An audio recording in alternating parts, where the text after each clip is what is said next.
according to a prominent Edinburgh Fringe reviewer, Alfie has the energy of a middle-aged man, but the face of a young child. It's unnerving.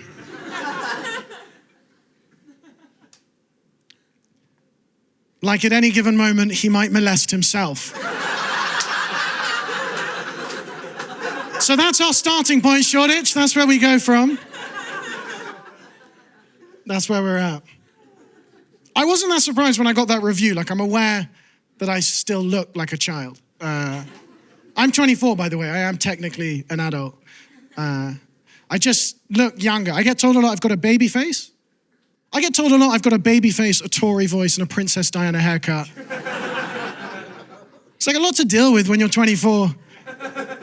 But I understand why. Like, I own a functioning mirror. Like, I see this every day. It's the same. Like, I've not had to shave in 24 years.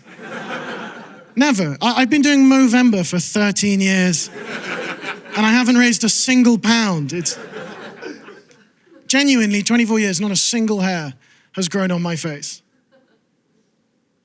But for some inexplicable reason, the hair on my body grows like it's got somewhere to be.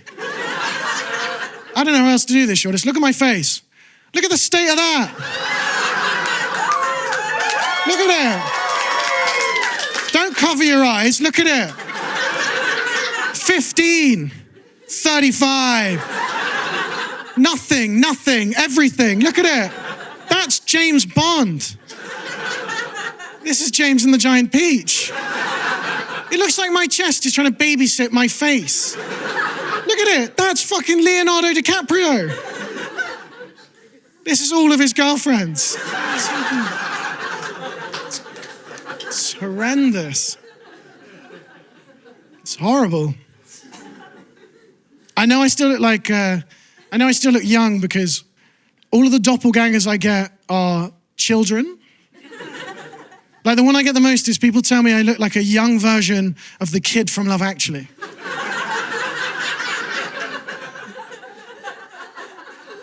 The kid from Love Actually was 10 years old.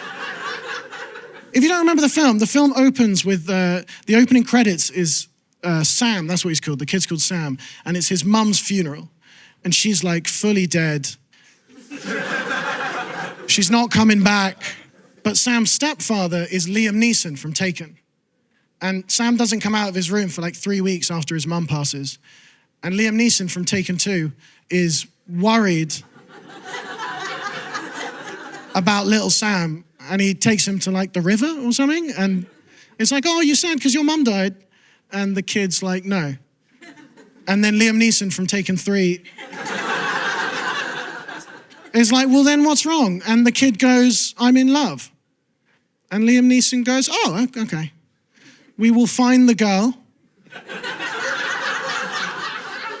And we will kiss her at Heathrow Terminal 2. That's the dialogue. I don't mind getting that comparison because Sam was kind of like an idol for me growing up. Like watching that film. He was, like I grew up with that film. He was an idol. He was great. I think he should be our national hero. His mum died, he didn't, nothing. He learned the drums to impress a chick. That's what, genuinely, I think he should be our national icon. I think he should be on our stamps. I think he should be paraded along the streets. What could be more British than pushing deep down the recent death of your mother and changing your entire personality to go chase some American chick?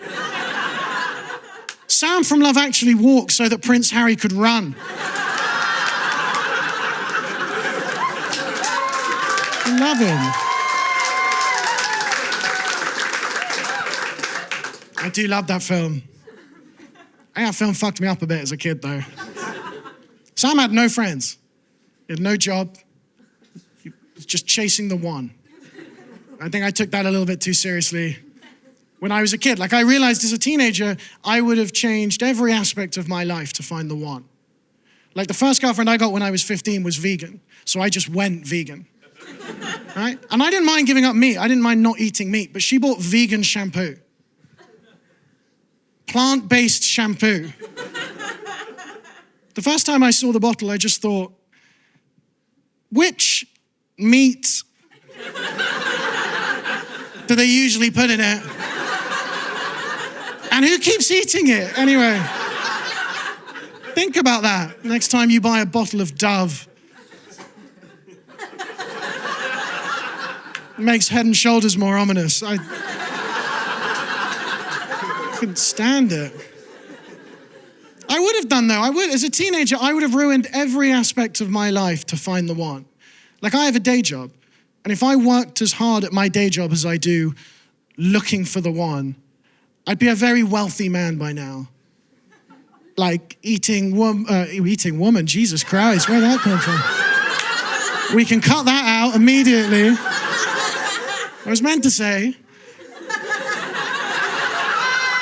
But it also works. If I was that wealthy, I'd be like eating sushi off a woman on a boat. Kind of rich, you know. I'd be as wealthy as I sound. But I'm not. I'm here. I do this. Night after night, usually unpaid, hoping that one day one of you will be the one. Not tonight, clearly. That's all right. The search goes on. I will not relent.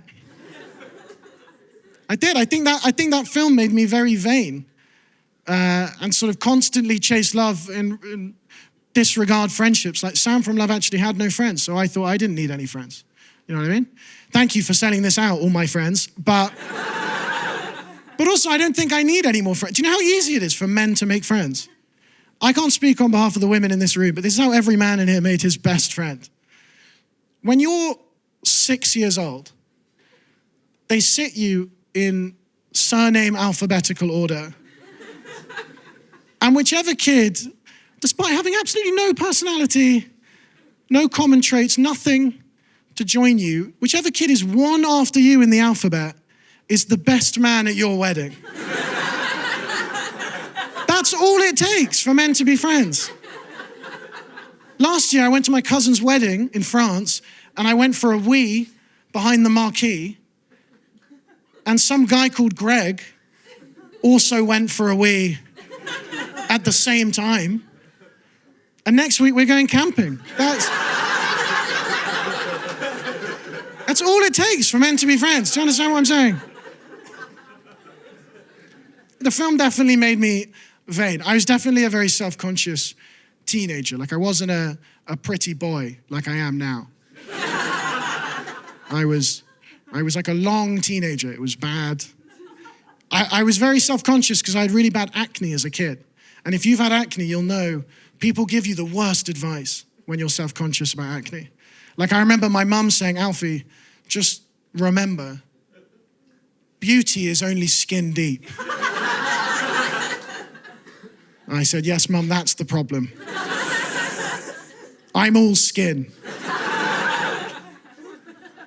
Doesn't help at all. So she took me to the GP, and I got put on a drug called Roaccutane, which is a very, very heavy-duty acne medication. And the GP said to me, Alfie, I will give you the Roaccutane, and it'll probably clear up your acne.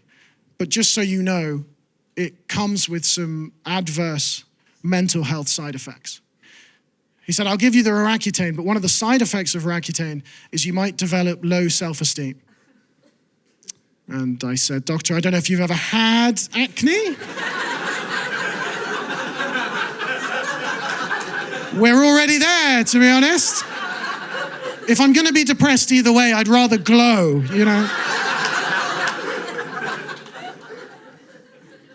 I was though. I think collectively all of us at that age, when I was a teenager, I'd much rather be a hot person than a good person. I still would. I care much more about being hot than good.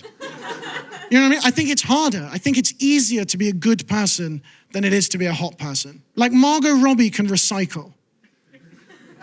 You know what I mean? But Greta Thunberg can't model denim. They're not... It's harder. I feel like you've pulled back. But I know you agree with me because collectively we all spend so much more time and money and effort trying to become better looking people rather than trying to become better people. We do. When was the last time a friend of yours pulled you aside and said, yeah, I'm saving up for a flight to Turkey to go get a new set of morals? No one's doing it. No one's having an ego reduction surgery. They should. It's tough. I think the reason I was so obsessed with that film and the concept of finding the one as a child was because of my upbringing. Basically, my parents don't really like it when I come on stage and I say that they're divorced. Because they're not.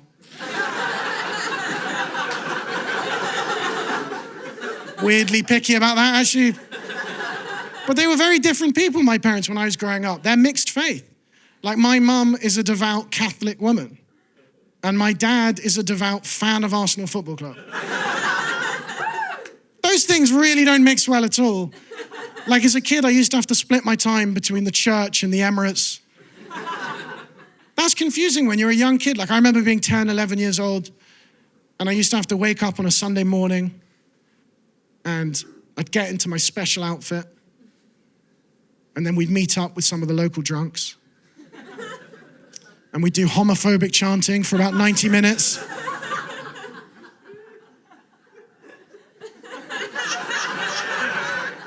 And then Dad would pick me up and take me to the footy.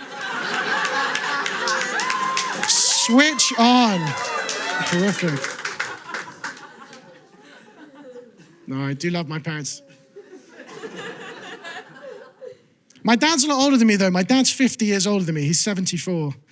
And that's great in some ways. Like, my dad had children 20 years before I was born, which is great, because now it means I've got 4 siblings. They're all in their 40s. They've all got children. I'm the only one out of my brothers and sisters that doesn't have kids, which is fantastic, because it means I have 6 beautiful nephews and nieces and 2 absolute munters. Just the ugliest kids you've ever seen in your life, really.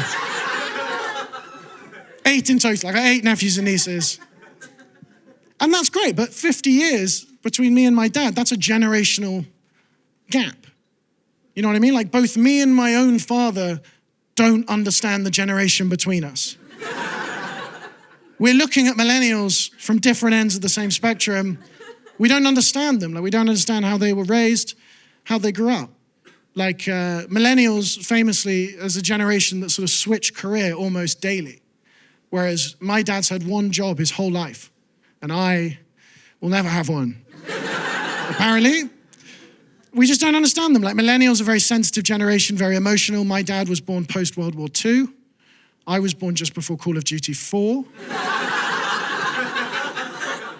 I'm heavily desensitized. I'm ready for World War III. We don't understand them. Like, millennials as a generation really struggle to own their own property. Me and Dad have loads, so it's fine. It's whinging about it, jeez. I love my dad, but I've realized recently that my dad has become cooler than me, which is difficult. My dad's still clubbing. My dad goes to like Printworks and Fabric in London. He's obsessed with this Belgian DJ called Charlotte de Witt. And he goes to all of her hometown gigs in Ghent. It's very confusing for me. It's hard when your parents are cooler than you. It's hard when you realize that if you were at university with your own father, you'd struggle to be his friend. Do you know how hard it is that you can't have a house party when your parents are out of town? Because no one wants to come. Well, your parents are out of town, Alfie. Yeah. Oh, call me when they get back. That sounds more fun. Not just you and me watching Love Actually again. That's not a good time, Alfie. I've started trying to play pranks on my dad to kind of even the playing field. I'm trying to bring him down a peg or two. Like the first thing I did is I convinced my 74-year-old father that he could only unlock his iPhone if he smiled at his Face ID. That was a genius move. He's a very grumpy man. He hasn't accessed his emails in 6 weeks. The second thing I did was he invited me out clubbing with him once. And I went and I thought, great, I'll film it and I'll put it on TikTok, which he doesn't understand. And it will go viral and he'll be humiliated and then we'll be even, right? So I took a video, and the video is my dad in the club, white collared shirt tucked in, pink chinos, loafers, doing a sort of like Bill Nighy arthritis jab, just all night. So I posted a video of my dad at the club, and it went mega viral. It got 5 million views and 4,000 comments in 24 hours, which is more than all of my stand-up clips put together. 1-0, old man. 1-0.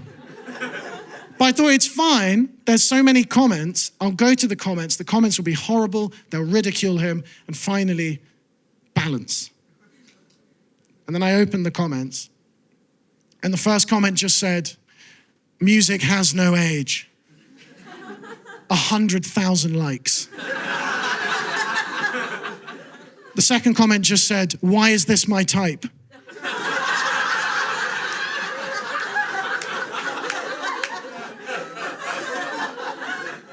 Third comment said, gilf. What? What are we doing here? 2-0. 2-0, old man. Checkmate, fair enough. He is definitely cooler than me.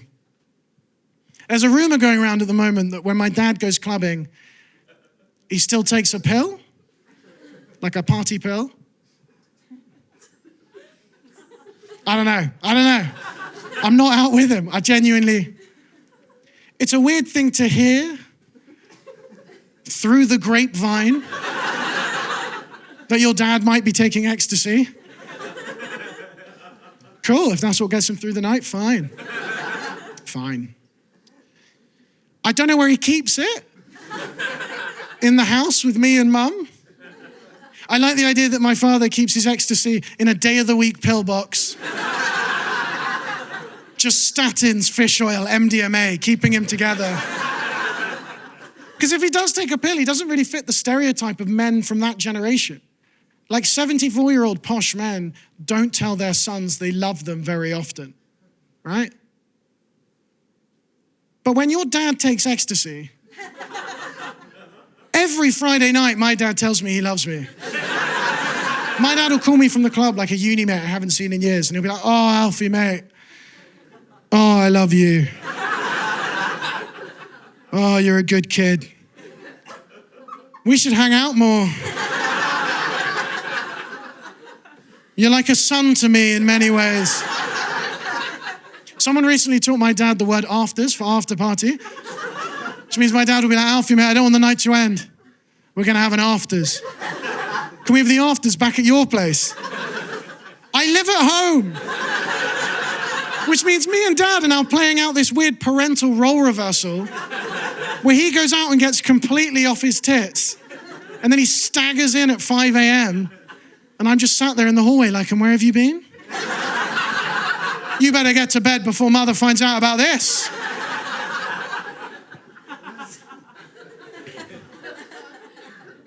The reason I say he's cooler than me is because I'm not clubbing and I'm not taking drugs. Like, I went to Bristol University, which if you know anything about Bristol, Bristol is the cocaine capital of Europe. Europe, with Amsterdam and Berlin and all those places. Bristol, number one. You go out for 20 minutes in Bristol and you get offered drugs. And I'm too much of a people pleaser that I will always accept the drugs.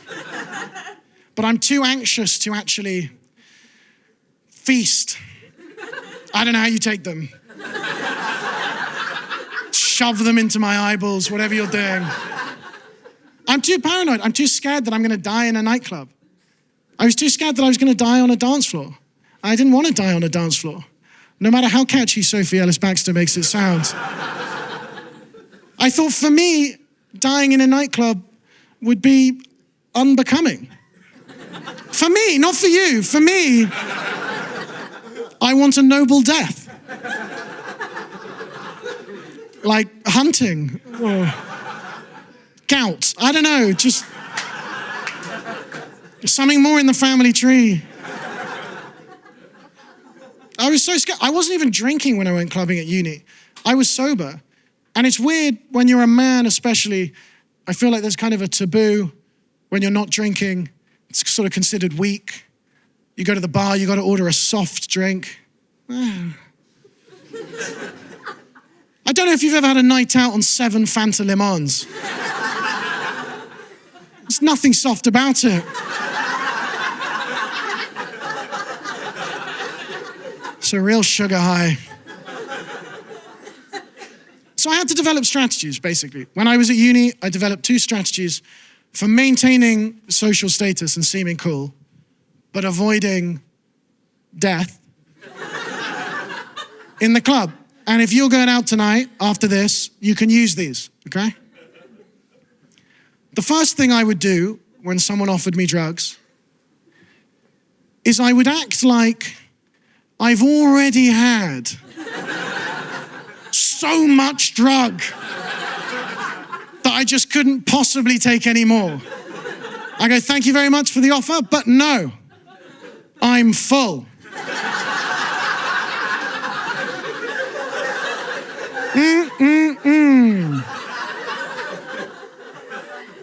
And that usually worked. If I tried that, that usually worked. If you try that, people usually leave you alone for like 2 to 3 years. It's great. But sometimes people are persistent, so I had to have a backup, right? I had a backup strategy, and I'll leave you with this. My backup strategy was, if someone offered me a pill in a packet at a club, I would accept the pill, and I'd say, thank you very much for the yummy drugs. And then I'd just put the pill in my pocket, and I wouldn't take it. And I could just act high all night, and no one would know. And then I'd go to bed completely sober, feeling great. And you wake up in the morning completely guilt-free, and I can take out the pill and sell it back to my dad. Guys, that's my show. Thank you very, very much for coming out. Good night.